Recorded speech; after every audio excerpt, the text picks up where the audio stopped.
New season, new changes. You read the title, so let's jump in. Try to stick around to the end because I found something that is pretty spicy and I'm not entirely sure that it's fully intended.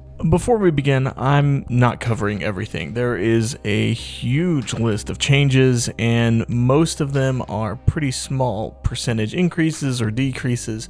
I'm just covering the stuff that I thought was pretty interesting and that I wanted to try out. Mostly new features and things like that. Let's talk exotic armors first, and first up, let's talk about Titans specifically. So Titans got a change, and it reverted the cooldown hit that Titans gave your barricade, and the health hit, and just, it's basically a normal barricade that you can shoot through now. It has no extra cooldown or fragility or anything. It's just, it works, right? And I think this is pretty good. I tried it out. I actually think it's really, really good with the new Titan aspect that lets you pick up bolt charge while you're behind it. So I think that's probably the best use of this exotic now, and it's probably why they changed it, to be honest. But it is pretty good. I mean, it's not super flashy, but it's usable and it's pretty good now. So thumbs up. Insurmountable Skull Fort. This is the Arc Melee Titan helmet. It will refund your melee on a kill with an Arc Melee, but now it will also refund some energy based on hits. So if you use a powered melee, it gives you a decent amount of charge. If you use a regular melee, it's a little bit. If you use a knockout melee, you get a little bit more. It's just varying amounts of melee energy gets given to you on melee hits now, and this is another one that I think is really, really good now. Before, Skull Fort was kind of really good in content where you could get kills, but as soon as you went to any activity where the enemies had a little bit more health, you're basically running an exotic that's not helpful in the slightest. So now you can actually use this exotic against enemies that won't die immediately. So gives it a lot of viability in some of the harder content, and it's just a really good helmet. So another thumbs up. Khepri's Horn, this one got changed, sort of like Ambient Leap, where now it'll shoot out 3 waves of solar damage. And this is actually, I was a little concerned about this because now it shoots out 3 waves and they don't come back. They just go out.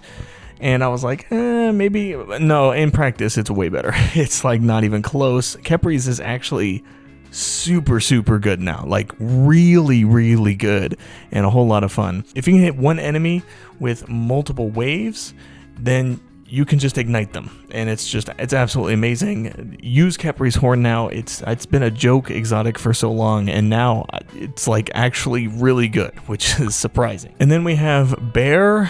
I forget what these things are called. Spirit of the Bear. It's these gloves. I don't know. I'll put them up on the screen. I don't remember what they're called, but they used to give you super energy when you blocked damage with the Unbreakable Shield.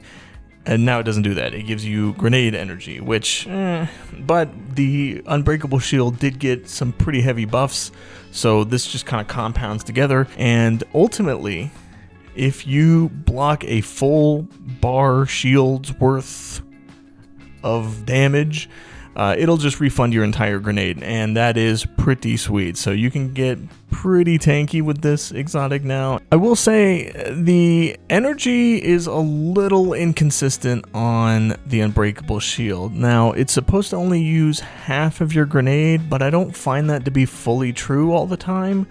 It seems like it kind of depends on how much you block with the shield to begin with, outside of this exotic.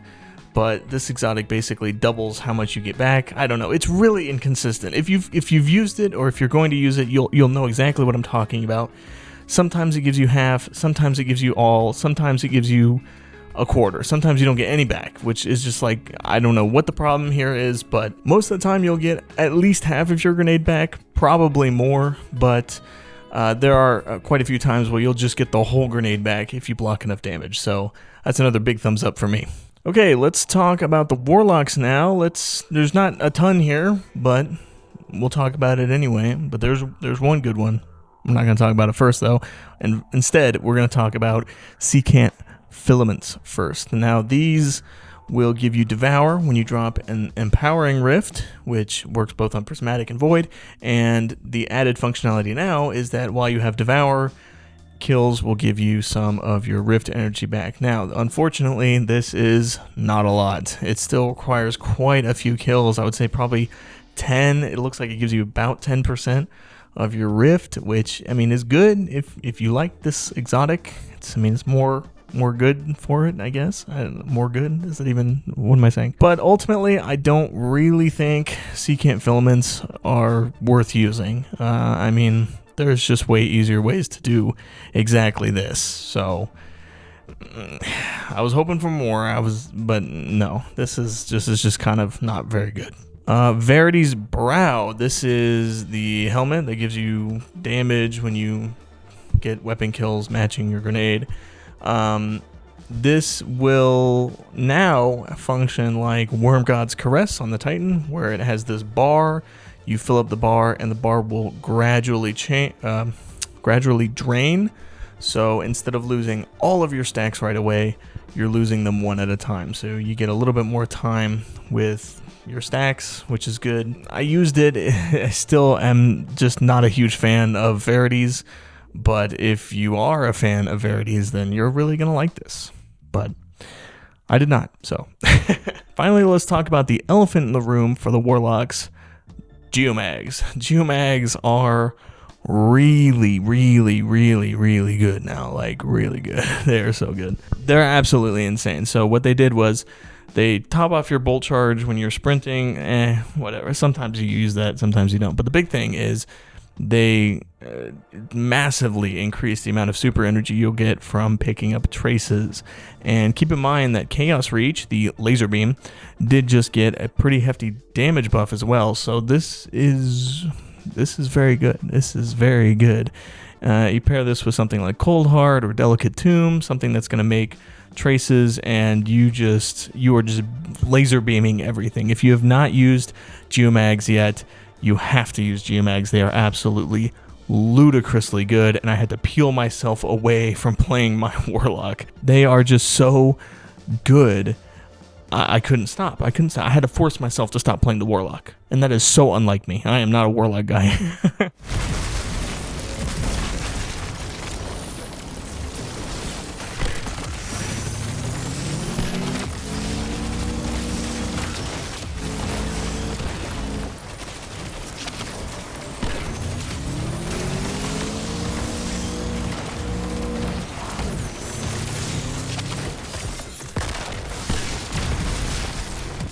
Finally, Hunters. Radiant Dance Machines. These are the Hunter boots that give you a bunch of dodge charges. It didn't work with many of the dodge related aspects and mods and things like that. And now what they've done is they've re-enabled all of those functionalities and changed how this exotic works. You get multi-kills with primary weapons, and it will give you a dodge charge. And then if you already have a dodge, it'll give you another one, and then it'll give you another one. You can have up to 3 charges, and then you just use them, and that's pretty much it. It also boosts hipfire accuracy and things like that for your primary weapons, which is cool.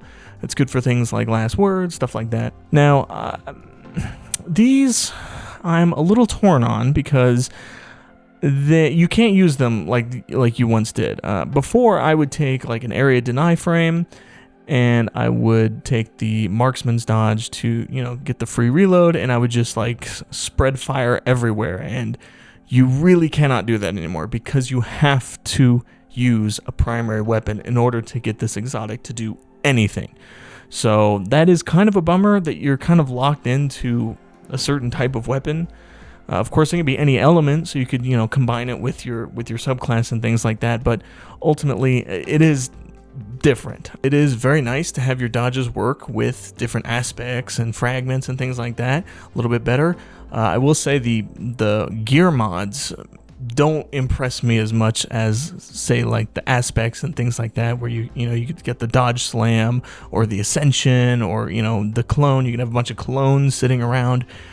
Stuff like that. That is where you're going to get a lot of use out of dance machines, but it is different. So it is pretty good, but it does take a little bit of effort to kind of get it going because you have to find the right primary weapon. So next up, let's talk about Sealed Ahamkara's Grasps. Now, These have had a glow up, although I do absolutely despise how these function. I think these are probably the best exotic in the game, and let me explain. So it's hard to explain how these even work, really. There's a say 5-step process. You get a melee kill, okay, and then you have to switch weapons to anything, right? Switch weapons. Hold on. Whoa, my gosh. I'm having a hard time even explaining what this exotic does. Okay, step 1. Get a powered melee kill or a finisher. Step 2, you switch weapons, and that will give you a damage boost, as well as whenever you get a kill with that weapon, it will reload your other weapons, your stowed weapons. And then you have to switch weapons again, and then get a kill, and then switch weapons and get a kill, and switch weapons and get a kill. And then you kind of go into that loop. Kill, switch, kill, switch, kill, switch. The problem is this buff does not last very long. It lasts about 7 or 8 seconds probably. I don't remember off the top of my head, but it is not long enough to warrant this amount of effort. And it's very annoying to get going, because what happens is you get a melee kill, you get nightmare fuel, and you think, okay, now my weapon is dealing more damage. Wrong. It's not dealing more damage. It's only until you switch weapons does it get more damage. Now, when you get that damage, it's quite a bit. It's like 35%. Radiant will actually overwrite the damage. So it does. If you have Radiant, it does a little bit less damage, but not like a lot less damage.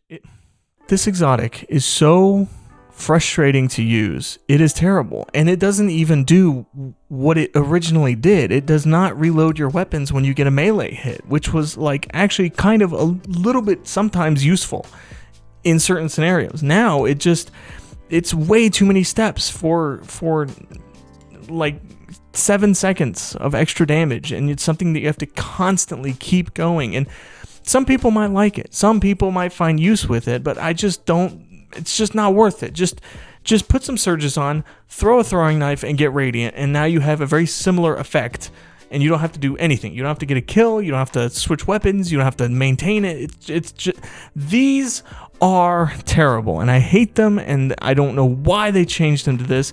If the buff lasted longer, we might be having a different conversation. If it was on melee hits instead of melee kills or a finisher, we might be having a different conversation. There are a few avenues that they could go to make this exotic a lot better, a lot easier to use, but as it stands, it is so much effort for not that much gain. Please, if you have used these and you have like the strategy down, please tell me, because I don't.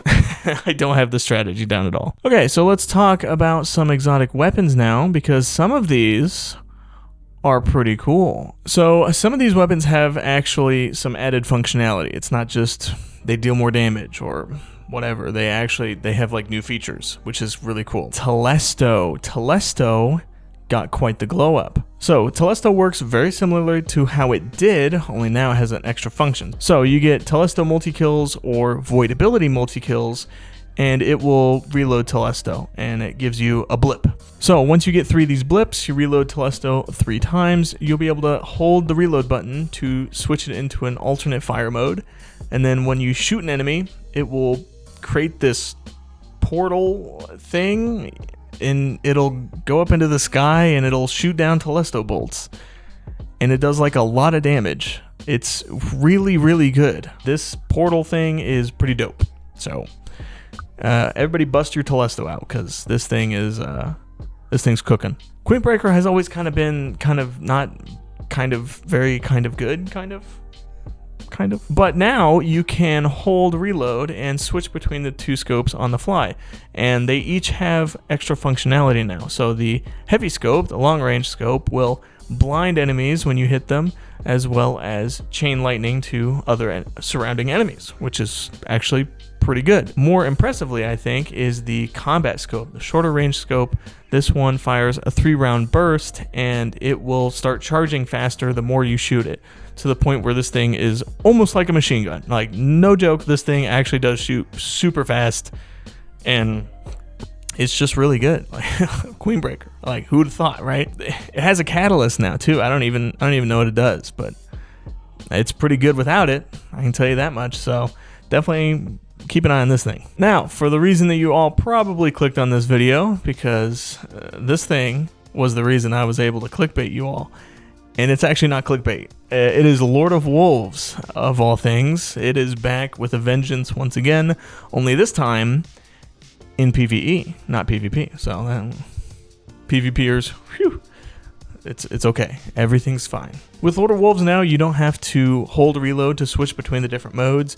You just aim for the normal fire, and you hip fire for the release the wolves mode. Now these are a little bit different from each other. You know, the aiming mode lets you shoot further, and the hip fire mode lets you shoot faster, but with less range. The catalyst, when you're aiming, will cause kind of an incandescent explosion when you get a kill, and then the hip fire mode will just apply scorch, kind of like sky burners.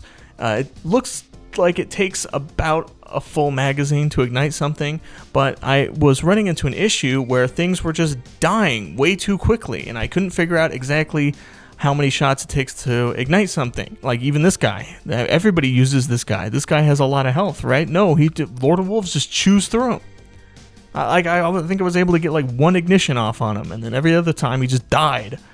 And I was just like, what? So I thought I was going crazy. I thought I was going insane, which, you know, it wouldn't be the first time it's happened. So this time, instead of using Carl, I went into Grasp of Avarice to try out that dungeon boss.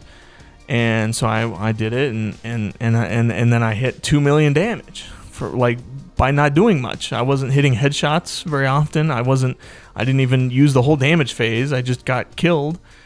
And I had 2 million damage. I mean, that's a lot, right? I mean, so what I did do was I busted out Leviathan's Breath, which is kind of like my go-to when I don't know what I want to use, and that thing only hit 1.6 million, and I used every single arrow.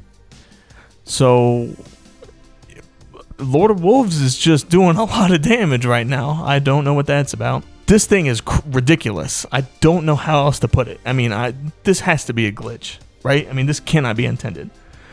I hope it is. Currently, as it stands, Lord of Wolves is a must-use. I assume they're going to fix this because, I mean, it's Bungie, right? They'll probably fix it tomorrow. This video will be irrelevant. Do it now! Get on Destiny right now! So, of course, as I mentioned, there's plenty of other changes that I didn't talk about. Some are a little bit more exciting than others, but most of them are just numbers. So with that being said, let me know what you're thinking of this latest episode so far. Have you tried any new or recently updated builds? Let me know down in the comments. Until next time.